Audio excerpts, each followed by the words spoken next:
Préparation au supramental. De Jean-Pierre Aulas. Leçon numéro 10. Le phénomène de la pensée.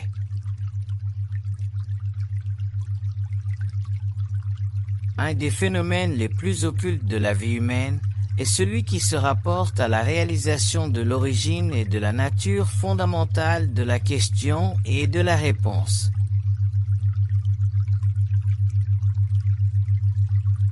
J'ai déjà indiqué que l'être humain ne pense pas, qu'il est dans l'illusion subjective de penser, qu'il pense.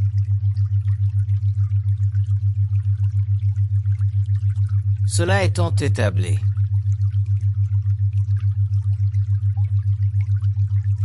je formule une autre étape de la compréhension du phénomène de la pensée, celui qui est lié à la question et à la réponse.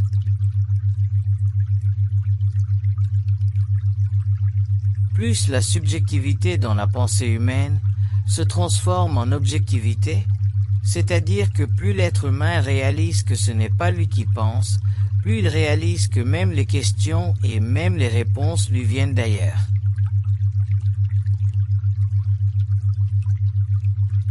Cette étape n'est pas facile à reconnaître et à comprendre, puisqu'elle fait partie de la grande réalisation objective du supramental ou de l'universel dans l'être humain.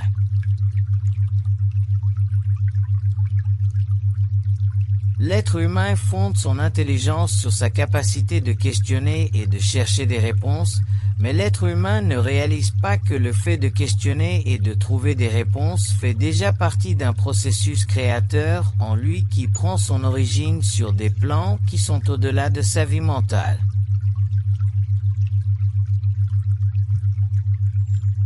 Le phénomène de la dualité de l'esprit humain, c'est-à-dire le phénomène qui permet à l'être humain de croire qu'il questionne et qu'il fournit les réponses, est directement lié à l'illusion du mental humain qui sépare l'être humain de l'universel.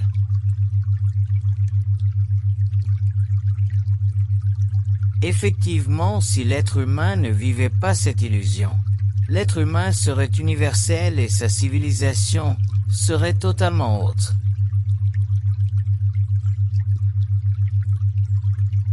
Mais comme il vit cette illusion parce qu'elle fait partie de son involution, il vient un moment au cours de son développement et du développement de sa maturité qu'il doit réaliser que la question et la réponse forment en réalité une unité qui est directement la manifestation de l'esprit créateur en lui.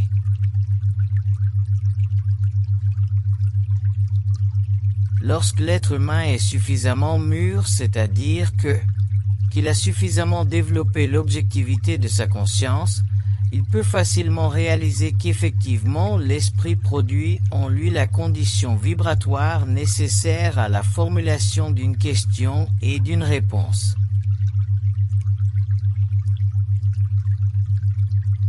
Avec l'ajustement de ses formes pensées, il lui vient petit à petit de réaliser que l'esprit de l'être humain fait partie de l'esprit universel et que l'unité de ces deux esprits est contremandée par son système matériel de perception, qui lui fait croire qu'il est lui-même le centre de toutes choses et même en ce qui concerne les choses du mental.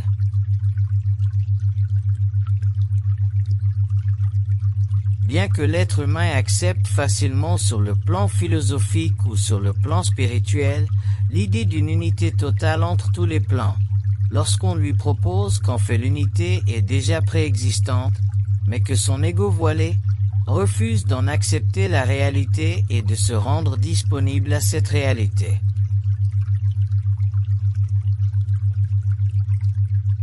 De sorte que l'être humain se voit forcé de vivre une vie en séparation d'avec l'esprit qui déjà cohabite en lui.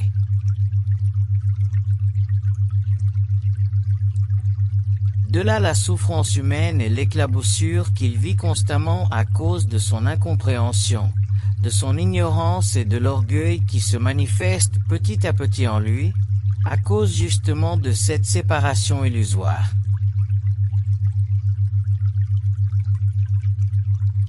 Il est difficile à l'être humain de reconnaître que la question ne vient pas de lui, justement parce que la vibration de sa pensée n'est pas suffisamment élevée pour créer en lui l'unité de sa conscience.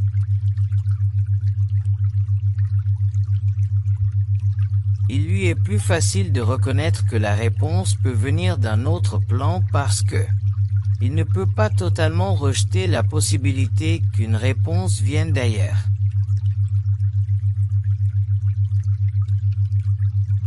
Mais c'est au niveau de la question qu'il a le plus de difficultés à réaliser que cette question aussi vient d'ailleurs.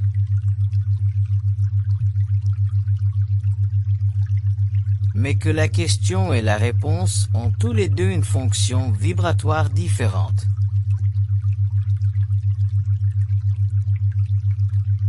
La question servant à élever son esprit et la réponse servant à le calmer et à le rassurer.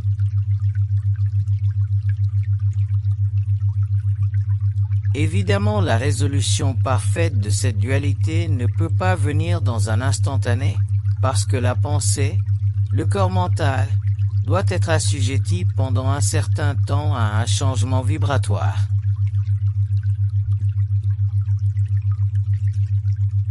Mais il est nécessaire que ceux qui déjà sont en voie d'évolution vers le supramental commencent à comprendre les nuances de l'esprit en eux et de leur propre esprit, afin qu'ils puissent avec le temps, petit à petit réaliser cette grande unité qui existe entre l'esprit de l'être humain et l'esprit universel, lorsque l'ego a cessé de combattre la pénétration de l'esprit universel en lui.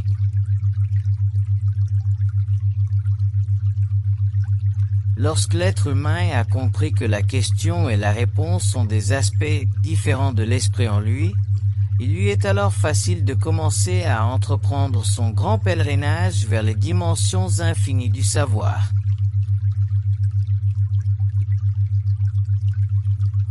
L'être humain est beaucoup plus un phénomène d'énergie qu'un phénomène de forme.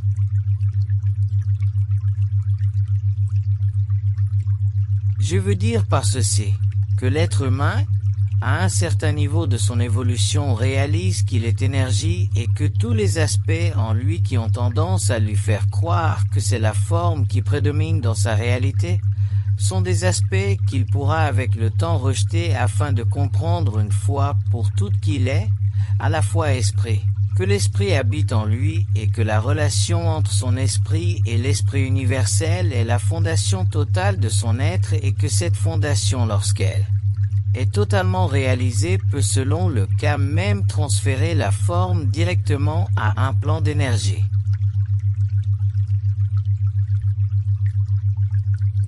Mais avant de pouvoir réaliser certaines étapes de son évolution possible, l'être humain doit réaliser les premières étapes de son évolution spirituelle et supramentale.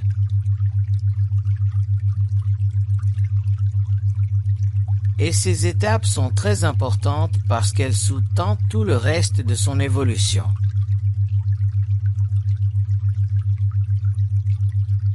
Si l'être humain n'est pas capable de réaliser qu'il est partenaire dans l'évolution de l'énergie de l'esprit, à partir d'un plan supérieur vers un plan inférieur et d'un plan inférieur vers un plan supérieur, il est incapable de réaliser l'unité de cet esprit qui est une forme d'énergie capable de soutenir à la fois le rôle cosmique de la création et à la fois le rôle personnel de l'évolution.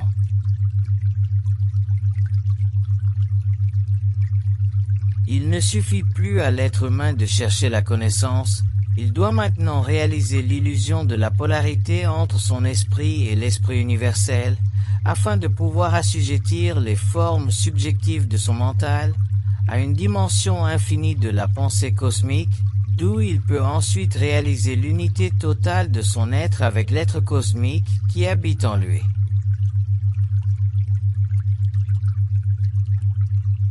Et ce n'est que lorsqu'il aura atteint le stage de développement qu'il sera possible à l'être humain de reconnaître l'unité dont il rêve de savoir ou de comprendre les aspects depuis qu'il a atteint l'âge philosophique.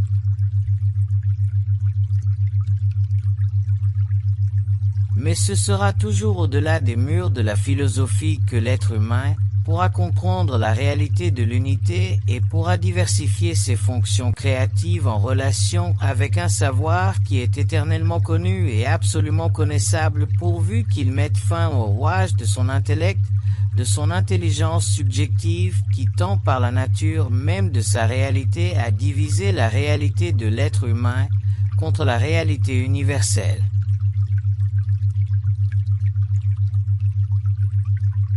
Et c'est dans le mécanisme de la question et de la réponse que l'être humain trouvera le premier point de départ vers l'infinité de la pensée et qu'il pourra enfin réaliser que toute question a une réponse et que toute réponse provient d'une question et que lorsque l'unité des deux a été fondée dans le supramental, les questions disparaissent. Les réponses ne sont plus nécessaires et si l'être humain doit véhiculer de l'information, cette connaissance ne lui sert plus mais elle sert à ceux qui en auront besoin.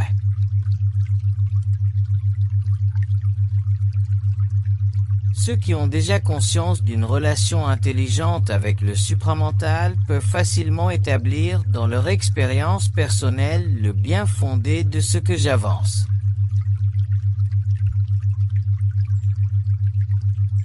Ils peuvent demander au supramental ou à l'intelligence qui se situe sur ce plan de bien vouloir leur faire comprendre que la question ne vient pas d'eux, mais qu'elle vient du supramental et que la réponse non plus ne vient pas d'eux mais qu'elle vient du supramental.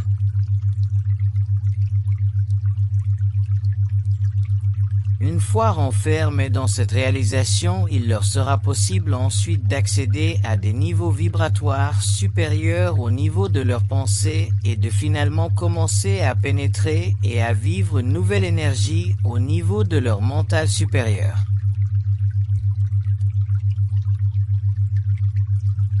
La destruction de l'illusion de la dualité de la question et de la réponse leur permettra enfin de commencer à goûter à l'unité de l'esprit et ils verront avec le temps que la crainte est en réalité un mécanisme fondé sur la dualité de l'ego, c'est-à-dire fondé sur l'absence d'unité totale de l'esprit dans l'être humain.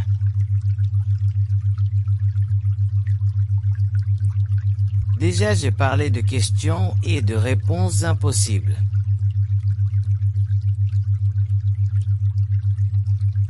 Déjà, j'ai expliqué que l'être humain peut demander des questions ou poser des questions impossibles, c'est-à-dire des questions qui ne sont limitées par l'intransigeance rationaliste de l'intelligence humaine.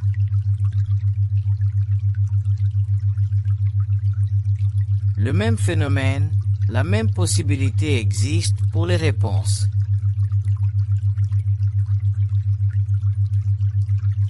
De sorte que, lorsque l'être humain a commencé à réaliser le pouvoir de demander des questions impossibles, c'est-à-dire des questions qui se situent au-delà de la limite rationaliste de son intelligence, il peut recevoir des réponses qui aussi ne sont pas du domaine du possible, mais font partie de ce que l'on pourrait appeler l'infinitude de l'esprit.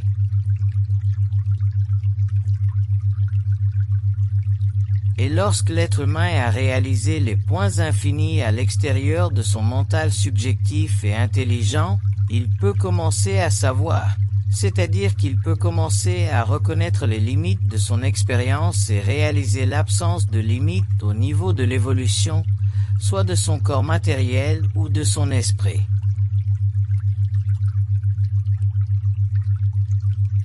C'est dans cet ordre d'idées que l'être humain moderne devra commencer son évolution vers le supramental, car ces deux aspects de la réalité psychologique de l'être humain sont des obstacles formidables à la compréhension de l'unité de son être.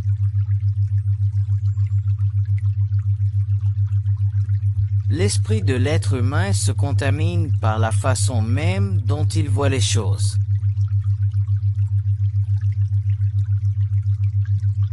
Et le cercle vicieux devient facilement une spirale dont la pointe ne peut s'éteindre que lorsque l'être humain a commencé à réaliser la réalité dans un mouvement contraire.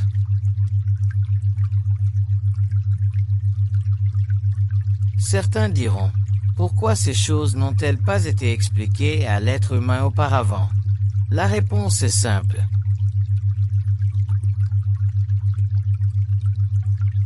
Si l'être humain avait connu ces choses auparavant, il ne serait pas aujourd'hui ce qu'il est. C'est accent grave dire qu'il n'aurait pas aujourd'hui développé les facultés de son mental inférieur.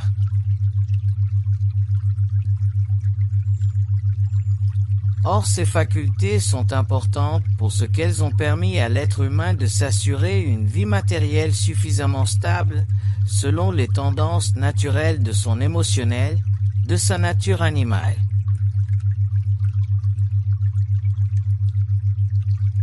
Mais puisque l'être humain doit maintenant entreprendre un acheminement nouveau, qu'il est sur le point d'entrer en contact avec une dimension de vie totalement nouvelle, il lui devient nécessaire de réaliser ce qui auparavant n'était pour lui qu'une idée philosophique, ésotérique ou occulte.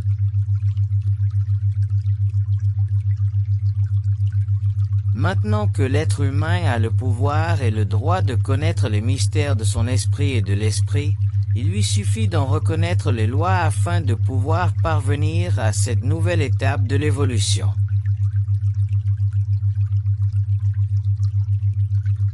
La matière doit venir avant la plante avant l'animal, l'animal avant l'être humain et l'être humain avant le surêtre humain.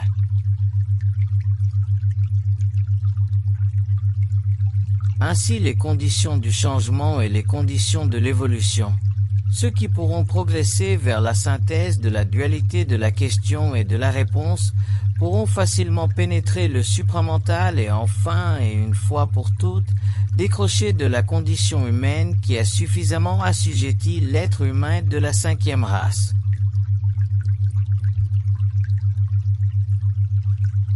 Il est évident qu'une question et qu'une réponse est toujours proportionnelle au niveau de conscience de l'être humain.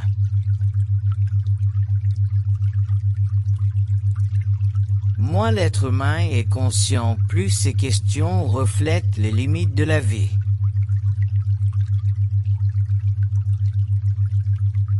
Moins il est inconscient, plus ses réponses reflètent les impossibilités dans la vie.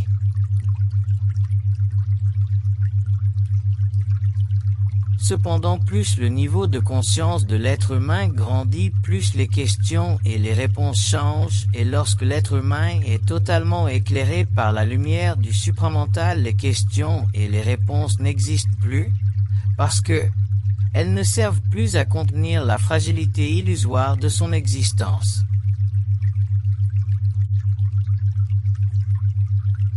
Les remparts de sa prison étant tombés, l'être humain est libre et il ne lui reste plus qu'à s'aventurer vers l'infini.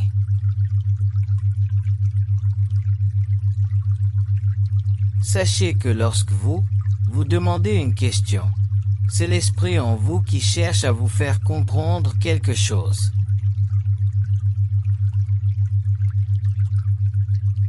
Lorsque vous avez une réponse, c'est l'esprit en vous qui cherche à vous communiquer quelque chose.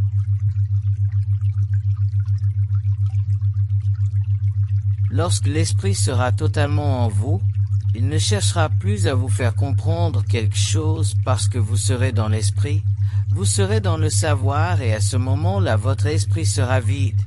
En vous s'établira le silence et lorsque vous parlerez dans l'esprit.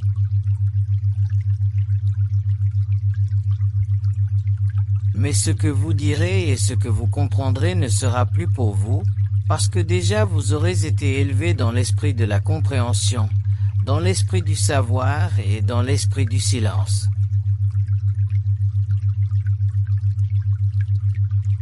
À partir de ce moment, vous comprendrez que le silence est aussi un langage de l'esprit, mais un langage qui n'est pas dirigé à votre intelligence, mais plutôt à votre esprit.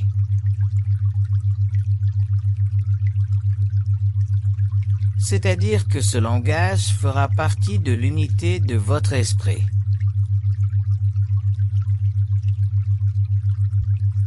L'esprit de l'être humain peut être dans le silence, mais ce n'est pas parce que l'esprit de l'être humain est dans le silence qu'il n'est pas conscient de l'esprit en lui.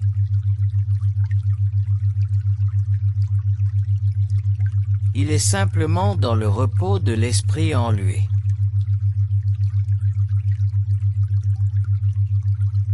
L'être humain n'a pas besoin de questions et de réponses pour être conscient de l'esprit, mais lorsqu'il a la question et la réponse, il lui est important de reconnaître que l'esprit à ce moment est actif en lui.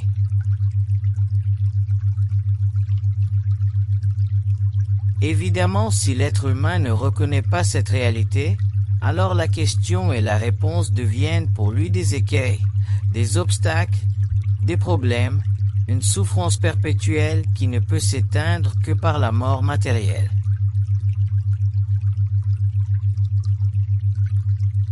Le temps est venu pour que l'être humain réalise que beaucoup de choses existent à son insu, c'est-à-dire qu'il évolue dans un médium quelconque et derrière ce médium, une toute autre réalité est à l'origine d'un phénomène qu'il ne comprend pas.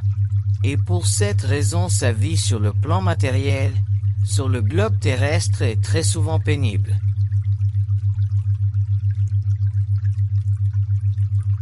Mais il ne s'agit plus pour l'être humain de sympathiser avec sa condition humaine, mais de bien briser les chaînes qui le lient à cette condition depuis des siècles.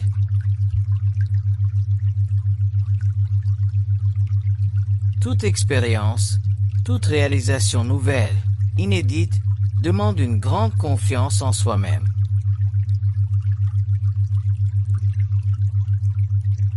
Et c'est à partir de cette confiance en soi-même que l'on peut ériger une fondation nouvelle afin de vivre une vie nouvelle.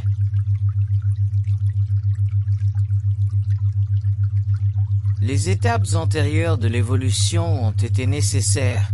Maintenant, les étapes futures de l'évolution devront être vécues selon la loi de l'esprit et non selon le désir intellectuel de l'être humain.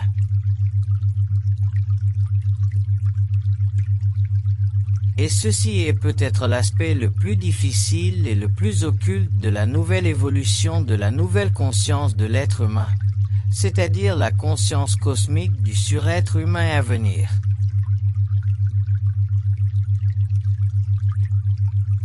Car l'être humain de demain devra porter sur ses épaules le poids de sa nouvelle connaissance, mais c'est justement ce poids qui libérera la race de toutes les illusions possibles et imaginables de la condition humaine.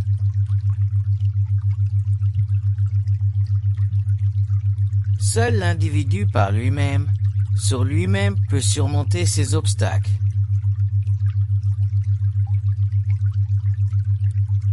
Ces choses n'appartiennent plus à une collectivité, mais font partie du domaine de l'être humain, de l'individu où l'être seul grandit selon sa capacité interne de dépasser les limites de l'illusion psychologique de son intelligence mortelle.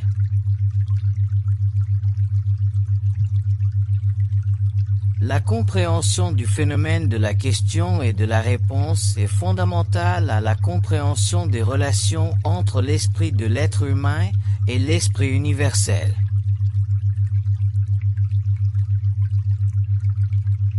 Il est fondamental à la compréhension de l'unité de l'esprit.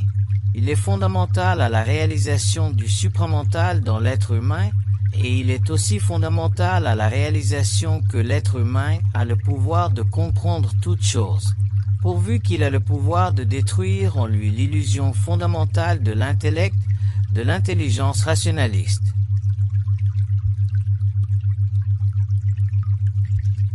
Toute philosophie de l'intelligence ou toute intelligence de la philosophie est une limite envers laquelle l'être humain doit payer un prix.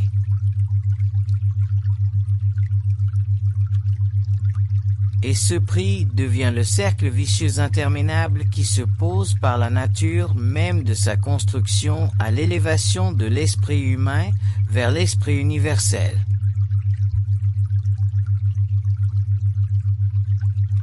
Ce qui est évident à l'intelligence rationaliste de l'être humain n'est pas nécessairement fondé sur l'unité totale de la compréhension totale de son esprit.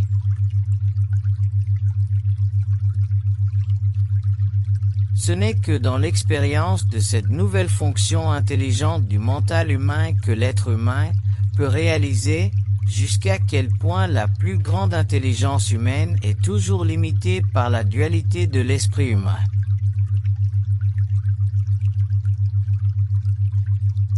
S'il en avait été autrement, le développement de l'intelligence de l'être humain, le développement de la philosophie de l'être humain, aurait été beaucoup plus linéaire, beaucoup plus universel, et les divisions de la pensée de l'être humain qui existent soit sur le plan régional, national ou sur les plans philosophiques ou religieux n'existeraient pas aujourd'hui, et les êtres humains de la Terre seraient unis dans une même pensée.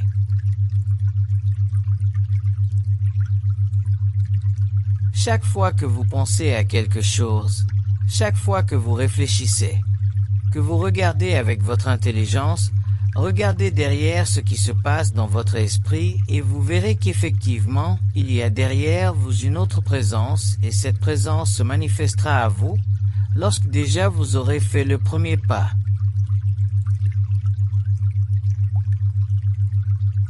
Si vous refusez pour quelque raison de faire ce premier pas, cette présence demeurera voilée derrière vous et il vous sera impossible de la reconnaître.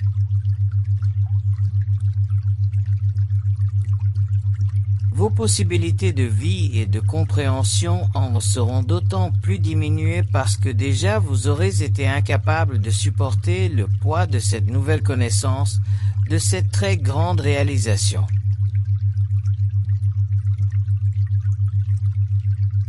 Évidemment, toute réalisation demande un réajustement vibratoire, c'est-à-dire une reconstruction de l'état mental. C'est pourquoi chaque fois que vous réaliserez certaines choses, il vous sera nécessaire aussi d'en supporter le changement.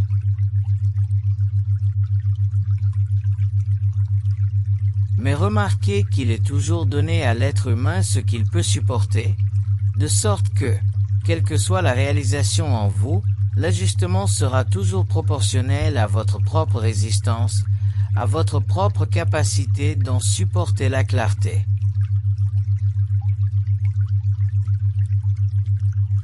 L'esprit universel dans l'être humain est un support pour son évolution et non une faction qui cherche à retarder son évolution.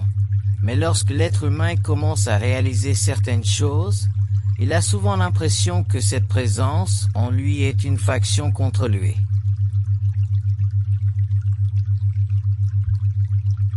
L'être humain est fait de crainte et d'inquiétude et toute manifestation de l'esprit en lui augmente par le fait même sa conscience de crainte et d'inquiétude.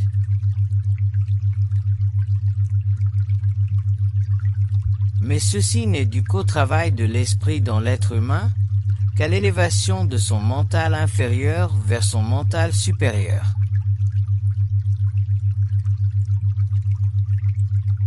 Si l'être humain apprend à ne pas s'accrocher à la dualité de son esprit, déjà il commence à se libérer de sa subjectivité et déjà il diminue sa crainte et ses inquiétudes.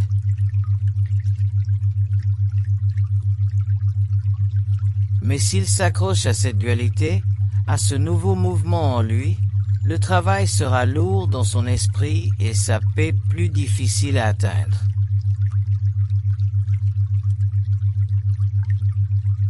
La liberté de l'être humain n'est pas dans le pouvoir de sa pensée, mais dans le mouvement de sa pensée.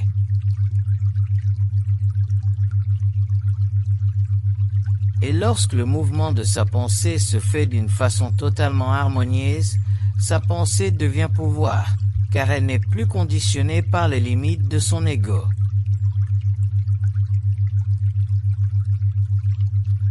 Lorsque vous pensez que vous questionnez et que vous cherchez des réponses, ne regardez pas ce que vous cherchez, mais regardez d'où provient votre question et votre réponse.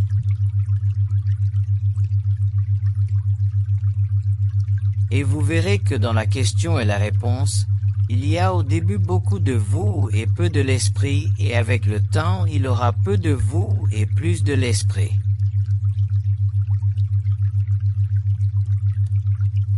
Et avec un autre temps encore, il n'y aura que de l'esprit.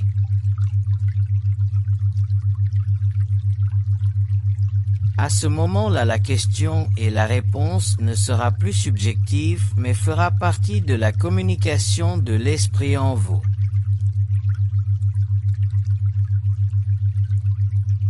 L'être humain croit machinalement que si on répond à ces questions, il trouvera la paix. c'est une erreur fondamentale, c'est une erreur grossière de son esprit.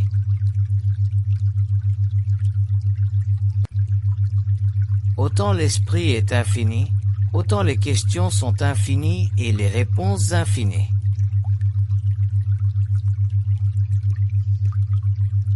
Ce que l'être humain doit comprendre, c'est la mécanique de la question et de la réponse, afin de résoudre une fois pour toute la dualité de ce phénomène.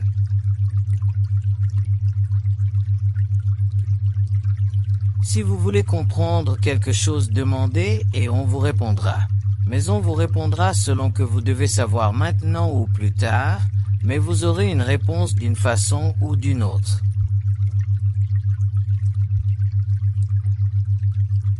Si on ne vous répond pas tout de suite, cessez de demander ainsi vous ne fatiguerez pas l'esprit et l'esprit se servira de la question pour vous donner quelque part dans le temps une réponse.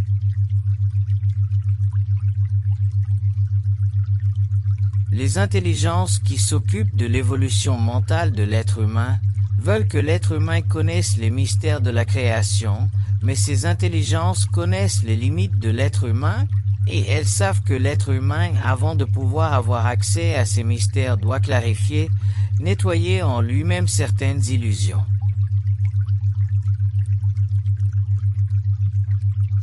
Les éliminer totalement afin que toute réponse venant d'eux ne serve pas à renforcer le terrain de ses illusions, mais plutôt à élever le niveau de son esprit.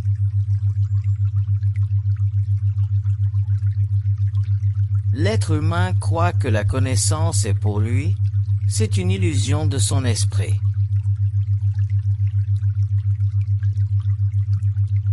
La connaissance n'est jamais pour l'être humain qui est dans le savoir. La connaissance est toujours une manifestation du savoir afin d'aider les êtres humains à grandir dans l'esprit.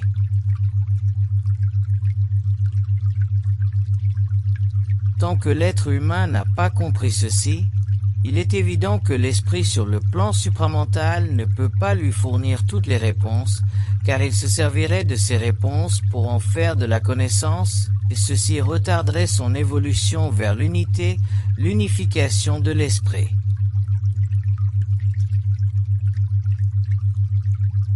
Certains parmi vous comprennent ce que je veux dire, d'autres le comprendront plus tard.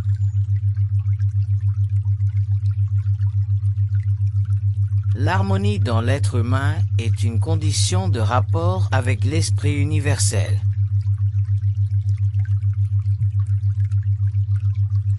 Il est évident que si l'être humain est rempli de questions et de réponses, il ne peut y avoir en lui d'harmonie.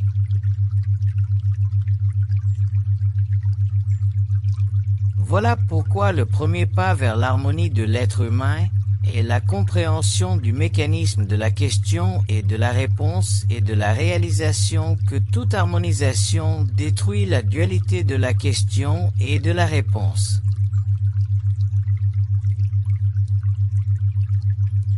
Ceci ne veut pas dire que l'être humain conscientisé ne peut pas demander des questions et recevoir des réponses.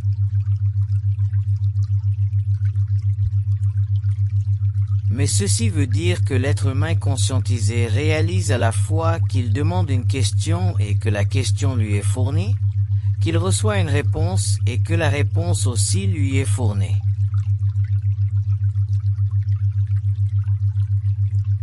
De sorte que l'être humain n'est plus sujet à la personnalisation de la question, mais il est sujet à la prépersonnalisation de la question.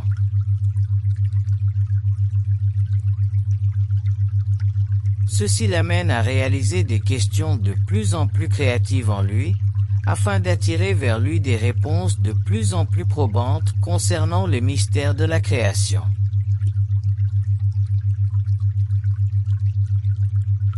Lorsque l'être humain est détaché de la question et de la réponse, il est détaché de la connaissance, et c'est à ce moment-là qu'il lui est facile de réaliser en lui des questions impossibles et aussi de recevoir des réponses concernant les mystères de l'universel.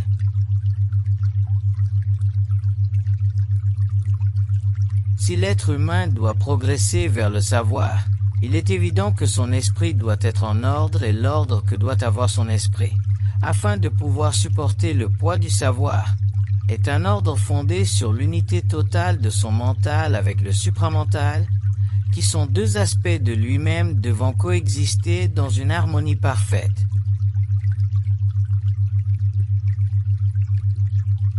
Son mental, le petit moi, le supramental, le grand moi, et lorsque le petit moi se retrouve dans le grand moi et que le grand moi se retrouve dans le petit moi, il y a chez l'être humain une totalité, c'est à accent grave dire une grande unité.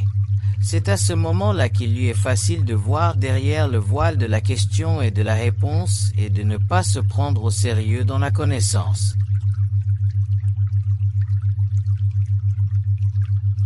Si l'être humain se prend au sérieux dans la connaissance, il sera automatiquement attiré à rechercher la vérité. Mais s'il ne se prend pas au sérieux dans la connaissance, il laissera passer en lui ce qu'il doit passer afin que se fasse sur le plan de son évolution ce qui doit être fait et non ce qu'il désire être fait.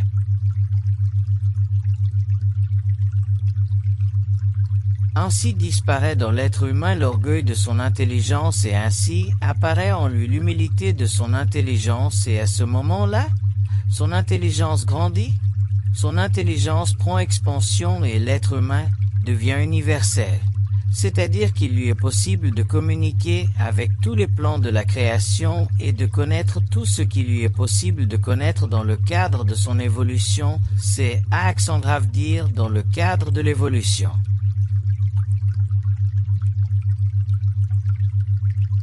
Ce n'est que dans l'administration harmonieuse de l'énergie spirituelle en lui que l'être humain peut avec très grande facilité les vastes royaumes de l'expérience, à la fois visibles et invisibles, et rapporter à son frère l'être humain le trésor de ses expériences qui deviennent pour lui une connaissance sublime et inaltérable.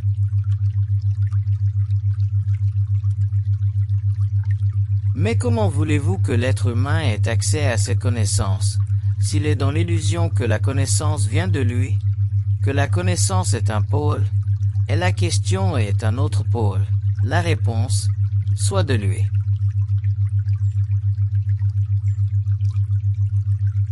Il est évident que cette illusion désagréable doit être mise de côté, doit être dépassée avant que l'être humain puisse se servir d'un pôle de l'esprit ou d'un autre, c'est-à-dire de la question ou de la réponse au cours de sa recherche et de sa progression vers l'infinité.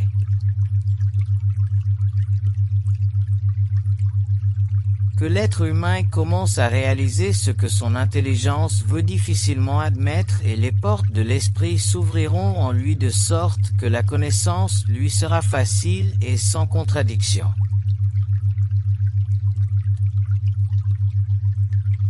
Pour que l'esprit descende dans l'être humain doit monter vers l'esprit.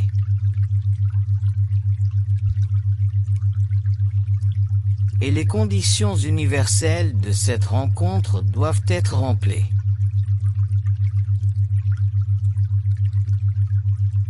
Celui qui pourra les reconnaître pourra les vivre et celui qui ne pourra pas les reconnaîtra plus tard au cours de son évolution.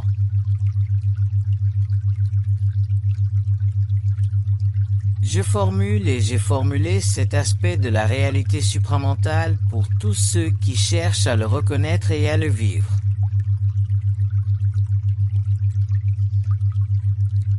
On ne peut pas altérer ce qui est inaltérable.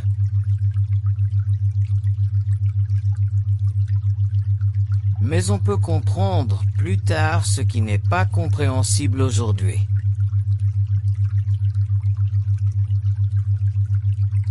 Voilà ce que veut dire le mot évolution.